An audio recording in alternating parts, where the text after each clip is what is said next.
Uccidete il calcio in laguna. Questo è il messaggio urlato dai ragazzi della polisportiva Stella Rossa che ieri sera sono partiti dal Lido e dal centro storico per raggiungere il campo sportivo Villaggio Laguna a Campalto. L'impianto, che giocoforza, la polisportiva isolana ha dovuto scegliere come campo di casa per poter partecipare al campionato provinciale di calcio a 11 di quest'anno della Lega Amatori Mestre Venezia. Una scelta determinata dalla decisione della Lega di escludere dalla competizione tutti i campi da gioco del centro storico veneziano, perché giudicati troppo scomodi per chi arriva dalla terraferma. Ma Stella Rossa non ci sta e così, dopo essere arrivati a Campalto, i giocatori si sono rifiutati di scendere in campo per disputare la partita valida per la prima giornata del campionato Girone Blu.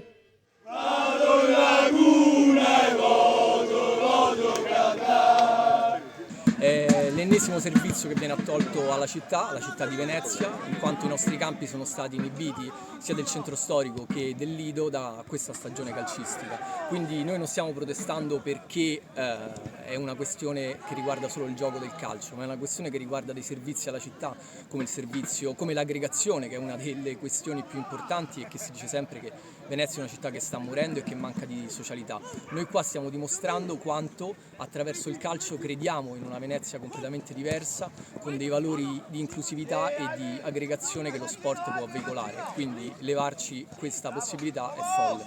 Il direttore di gara ha atteso 45 minuti come da regolamento, poi ha mandato tutti a casa. Non resta che vedere cosa accadrà in vista delle prossime partite.